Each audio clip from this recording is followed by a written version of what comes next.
هبت نفحات أنسية فشد بسم اللہ الرحمن الرحیم۔ شروع کرتا ہوں اللہ پاک کے نام سے جو بڑا مہربان نہایت رحم والا ہے۔ سپارہ نمبر 2 رکوع نمبر 15 سورۃ البقرہ۔ تم نے ان لوگوں کے حال پر بھی کبھی غور کیا ہے جو موت کے ڈر سے اپنے گھر بار چھوڑ کر نکلے تھے اور ہزاروں کی تعداد میں تھے؟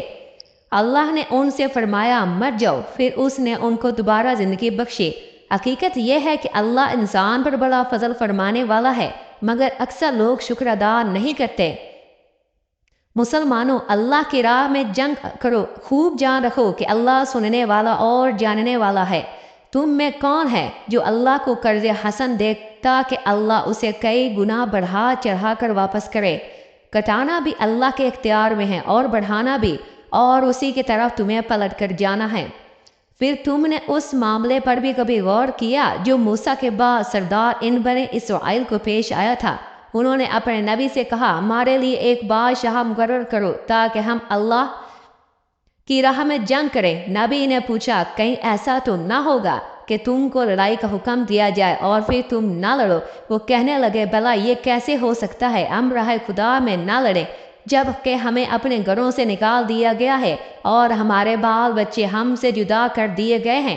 مگر جب ان کو جنگ کا حکم دیا گیا تو ایک قلیل تعداد کے سوا وہ سب پیٹ موڑ کر گئے، اور اللہ ان میں سے ایک ظالم کو جانتا ہے۔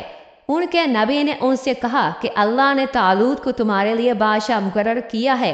یہ سن کر وہ بولے ہم پر بادشاہ بننے کا وہ کیسے حقدار ہو گیا؟ اس کے مقابلے میں بادشاہی کا ہم سے زیادہ مستحق ہے، وہ تو کوئی بڑا مالدار آدمی نہیں ہے۔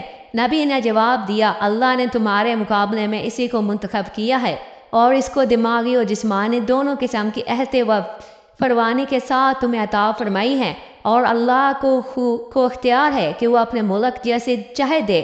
اللہ بڑی وسعت رکھتا ہے اور سب کچھ اس کے علم میں ہے۔